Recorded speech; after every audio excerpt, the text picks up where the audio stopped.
Right, another little DIY job that we're going to do this morning. It's not always about money, my DIY. It's just booking them in, getting them booked into the garage is 2 weeks. That's a pain. But she's got problems with her brakes. Her rear brake or wheels are getting hot. We did this one yesterday, and I think I've fixed the problem. So this is a Ford Mondeo Mark IV on a 60 plate. I think they'll all be the same. So we're going to replace the brake pads, the disc brake pads. Off we go. So right, this isn't a particularly hard job. You'll need a good jack, or you can use a jack with the car, some blocks or axle stands to block it up. These are very low, these cars, and I find the axle stands won't go under, so some decent blocks. Various tools that you'll see me using. I've got too many here, but you don't need all that lot. And you will need a retraction tool for the caliper cylinder. You can get them from Argos for about 12-14 quid. Not Argos, Screwfix or Tool Station. Right, first job is to slightly loosen the nuts, having chocked the car so they don't roll forward, because you can't have a handbrake on, so leave it in gear and chocked at the front wheel. So just loosening the wheel up already, set stiff because the tyre company put them on. You're going to need a decent bar to do this. The tyre companies put them on so tight, but we will chock the car a bit better. So just loosen them a bit, because obviously you've got to loosen them with the car wheel not turning. Right, having loosened the wheel nuts, jack the car up only just enough.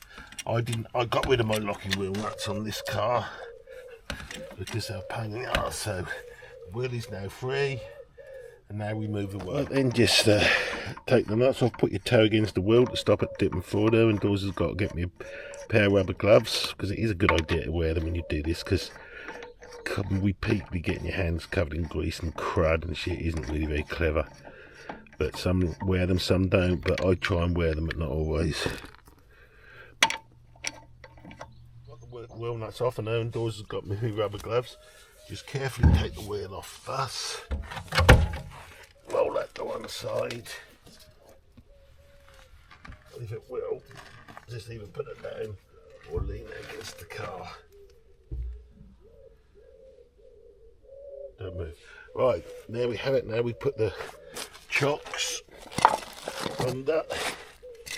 Don't work on something like this, just on the axle, particularly if you're not on a very good surface.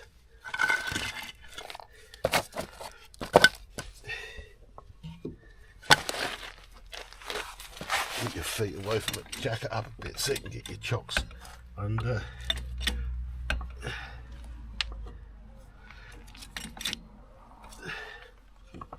Okay, so that's now the chocks in place. So these are the brake pads that you've got to remove. This is the caliper. This is the thing that travels about and prevents your brakes from, you know, getting hot.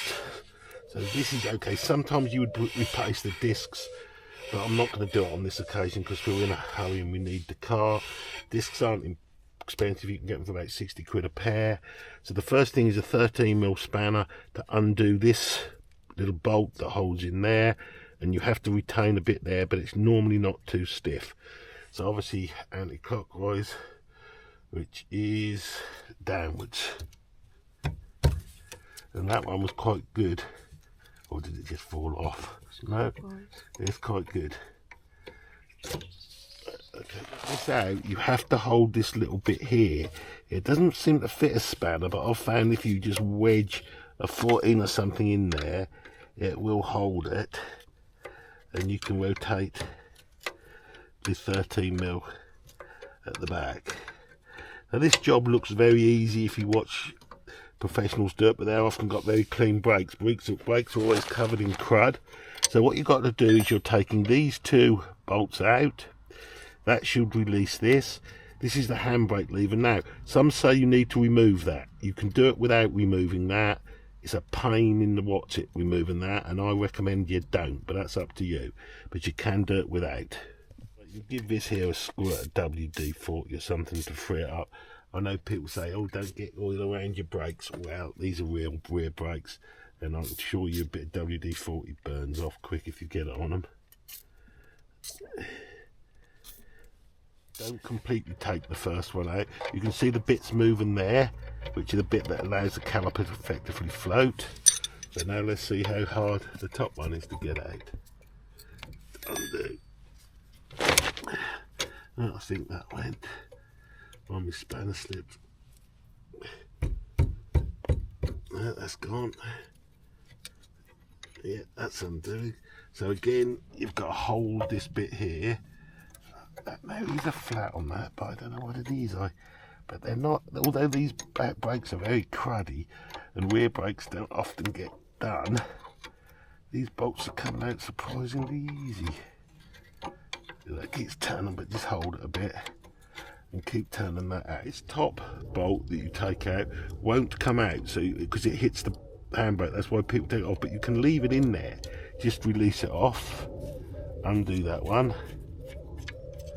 That one does come out, so they're the little bolts we're talking about. Put them in your box, and then now this whole caliper part should come out, but of course should is the operative word. You have to get a bit of a leverage on it to get it out, because you know brakes get seriously crushed. You just give them a bit of a tap around to free up and get rid of some of the crud, like that. And then if you can lever on something, do it a bit at a time. You see they're coming forward, but only a bit at a time. And then sometimes it pays, would you believe, to knock them back on a bit, because it just decruds them. Then get levering again. This time they might lift off. So this is the bit where if you've taken out the handbrake, they often come off easier, but you're just in a world of hate if you do that, because them handbrakes I don't find easy to get back on. Been a bit of on and off and they come off, and that's the caliper that you've got to wind back in. I'll show you how to do that with a special tool later. So just set those to one side, and then you've got to get the old brake shoes out, pads rather, they're not shoes, shoes on the handbrake. So there they are. They're not completely worn, seen better days, but I did the other side, which was causing a problem. The wheel was getting hot because it was all crudded, and these were down a bit, and just the crud in it didn't return carefully. But you always do a pair together. The brake pads I'm using is this company, about 22 quid from Eurocar Parts. That's the pair for this side. That's the rear one out. You have to do a bit of jiggering and jaggering, but tap it backwards and forwards that way. Make sure you've pried it as far as you can that way before you pry it out. So there's the other old one. Still quite a bit of meat in them. These wouldn't need replacing generally, but because the other side did, and you buy a pair, you always do them in a pair. So the next job is to clean this area up where the pads sit, because you're going to put some copper grease in there, because brake pads get so crudded, see all the crap coming out, and they need to float and move about, would you believe. They're securely held, but if they get stiff and the wheel starts, you know, running on it and chip them, tink tink tink, and if it's a hot day they overheat, they expand, and then you get problems, which is the problem we were getting. So you clear out these springs. Now these springs are important. In a minute when I do the caliper winding back, it will tend to push that because you can't get it off and you have to leave on there. So they go like that. So that's part of the whole thing floating about. So basically give this area, both sides, top, bottom and behind, a good clean. Also doesn't hurt if you're keeping the discs, and these ones aren't too bad. It was the other one that wasn't so good. To just knock the edge of some of this rust off some corrosion. So you just put a screwdriver in there and just do this, and that'll just knock some off. Push on it gently, and that helps. You don't have to do the other side, but you can do it. Obviously new pads have got more meat on them than old pads. Your caliper plunger, which is that, will have forced out. So you've got to push that back in to accommodate the new thickness of the pads. Now some, you just push it back in, but others, if they've got these notches, you rotate it back in. And on Fords, it has to be rotated back in, or on this particular Mondeo, it's rotated back in. And it's a right-hand tool, so it rotates right-hand. There are left-hand tools, most are right-hand tools, but this is a right-hand tool. And this is the tool I got from Screwfix, and so it's 14 quid. So those pins go into there, like that. Then this plate holds on there, so I'll show you when it's in. The tool is in and in the notches, and that plate is in there. Then you tighten this bit up so that it is all held tight. And the pins have come out, so that's a fail. So let's get it so the pins are in. It's a bit fiddly, but once you get them pins in, they tend to stay in.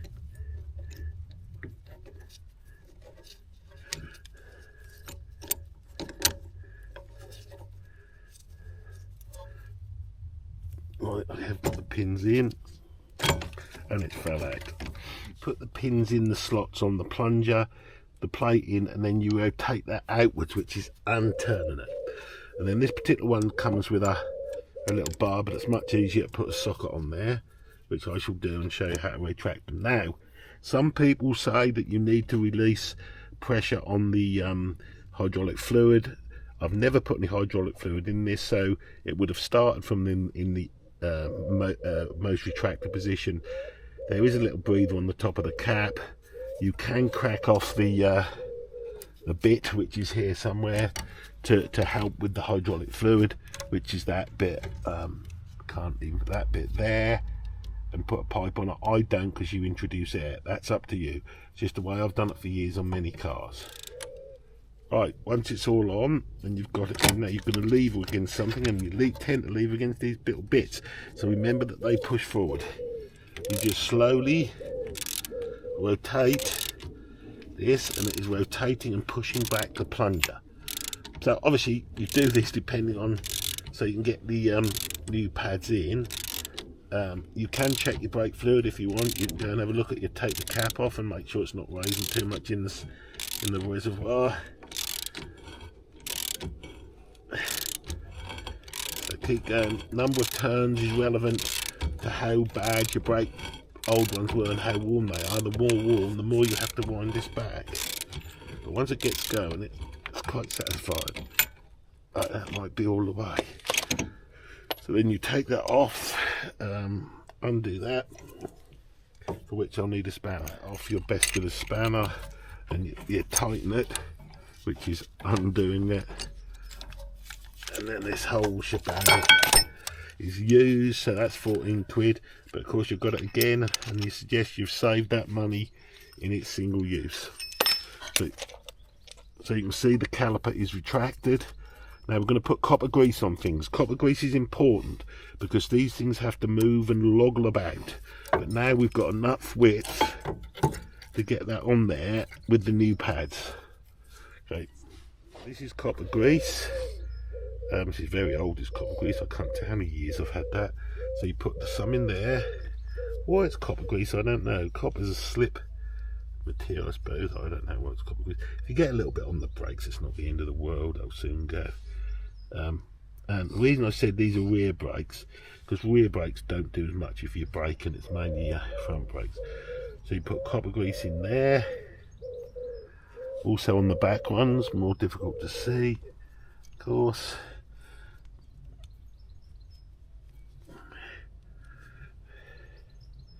Have I got it in there? I shall put some on the new pads as well, and so forth. So put it on that for the moment. Right. Then a little clean up of your hands now, and there's the new pads. So get into them. It's obvious which way round these goes, but I will show you. Obviously the meat of the pad goes onto the disc. If you look, there's a slight curvature, so that one is actually the reverse one, so that goes on there. So you put copper grease just on these bits. So you smear a little bit of copper grease on there. Try not to get them on the pads, if you can. It's hard, but it's not that hard. And then wipe your fingers again, so you can get as much copper grease off as you can. And these have to go in at the back in the grooves in those springs. It's a bit of a fiddle and a faff. Is it in? No, it isn't. Yes, it is. That's in. So that one's in, nicely positioned. Then we'll put the front one in, which you can see better. Again, copper grease the front one. God, this is years old, this copper grease. You don't use much and you don't use it very often, so if you do buy some, don't lose it.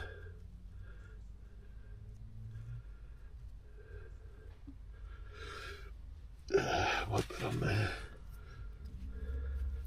So they go into those little grooves. And why is that not going in properly?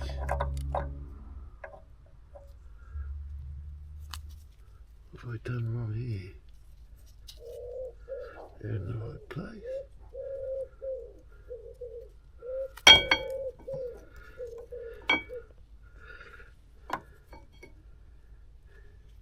This is where you get copper grease on everything.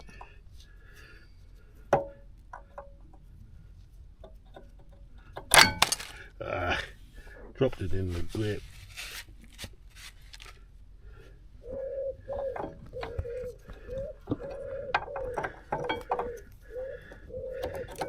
That's it, and that's in. Okay, so yeah, we've got quite a bit of copper grease in there, but you have actually got to put a bit of copper grease now on this bit where those bits hit. Shouldn't have got quite as much. Try not to get as much as I did there. It will be alright. And then put some copper grease on the end of the plunger.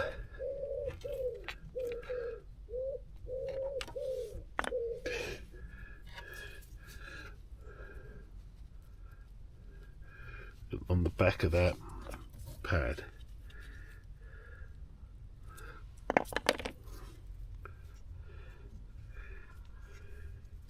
Right, then have another little wipe up. And see why you wear gloves now. Then you put this back in there, and you can see it is just about fitted. There's something going on at the back there. That's all on correctly. This is where if you have taken the brake pad off, it's a bit easier. I've just hitting something. It's hitting the nut. So if I push the nut in, and in a minute when I put the nuts back, you'll see there's movement, which is important.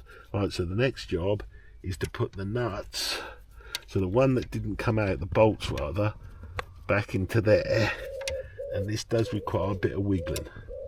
Tighten these bolts up. Some people put copper grease on them. I don't believe in that, because these are what's holding your calipers on, and I'd rather have those nuts in there tight. So wind these in. This is the one that's a bit difficult for access, so I won't bore you with that, but wind these in, and then you'll have to hold that piece a bit as you tighten them. Right, so as I say, hold that. You don't have to hold it very hard actually.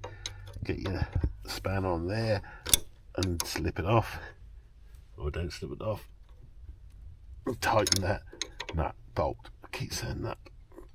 Tighten that bolt, and the same. This is real here. This is what you do. You drop your spanners in the crud. You're not working in ideal conditions. You're outside on your drive. You get too much copper grease on it. Your glove splits. But you just tighten that up. Hold it there with the spanner. It's nearly there. And then I'll show you the important bit now. So tighten that up. It doesn't have to be mental tight. And what you should have, can you see that? you should have that movement. So that means your things are operating correctly. The things that have the brakes float. The copper grease means it doesn't squeak and thing, and it can move nicely. Those little tabs are in the right place. So now what you have to do is get your her indoors. So that's what you expect. That is a free-flowing brake, would you believe, with copper grease on there. So we can just wipe most of that off. That was me. I could have done a better job of that, but that's the reality of how things happen. So just turn it a few times. As I say, if you want to replace the discs, all you do is you buy a set of discs. When this is all assembled, you undo that, because your whole discs are held on by your wheel nuts. So you undo that, which is like a star connector, but you'll have your handbrake shoes in there, obviously not on the front, so you can check them and do them as well, but they do very little work on any car really. So that's good. So now what we've got to do, and that is moving, which is good. So we now need to move the plunger so it operates the brakes. So that's her indoors inside the car pressing the brakes. Right, with your equivalent of her indoors in the car, you turn it and you say put the brakes on. And you can see that's put the brakes on. Release the brakes, and they will be a bit stiffer now because the calipers have not gone back completely, but they float around. But that is how it is. That's how they do it. Put the brakes on. See, and it's working. Release the brakes, and now it's spinning. With a wheel on, that will spin a lot easier. So now all you do, you make sure those are tight, and you put your wheel back on. Just put the wheel back on, hang it on. Your left toe is important. Get your wheel nuts to say, I've got all ordinary wheel nuts, so I got rid of the locking one. People don't nick alloy wheels anymore. Well, not in my neck of the woods anyway. Get on your blighter. Stop. I've got to lift it up a little bit. You'll be able to get one on. That's it. Right, get him on. Position it and the other should follow. Put your wheel in, still jacked up. Finger tight these on with your socket. Because these have the centre. They have got centering washers. Or most alloys, depending on your wheels, that will have. Just do them up hand tight. Gloves disintegrating, but it's done its job.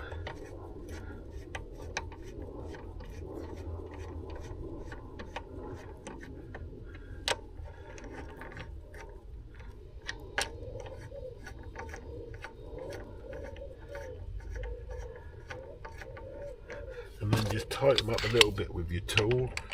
With this wheel's still spinning, like you can tighten them up by doing that. Diagonal is what people often say, which is interesting because there's 5 of them.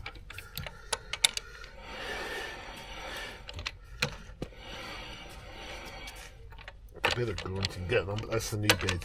New brake pads have to bed in.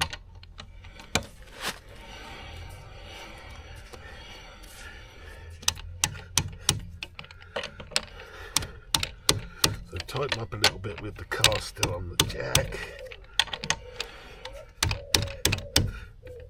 The wheel on and turning, get her indoors inside again. Right, brake on, and let's stop them. So that's good. Job. Now just unjack the car, let the car down, take your blocks out, and then tighten them up properly. Don't tighten them like a lunatic by standing on the blinking wheel range, but tighten them well enough, because next time you come to get them off, or if at the side of the road, you don't want them on like some garages put them on, because they're worried. Cheers for watching. Hope this helps. Well, whenever you do a job like that and your brakes, just take the car out for a run. Afterwards, you might find your brakes are a little bit spongy. Just pump them a couple of times. These ones aren't. They're often spongy if you do take the bleeder off or something like that. And then when you get back, just feel if your wheel seal seems unusually hot. Check your wheel nuts are still tight, and jobs are good. Spirit of keeping things real, we decided to do our test and not waste fuel, and we've gone to Fidget's farm and got some of their very nice eggs. Thanks for watching again.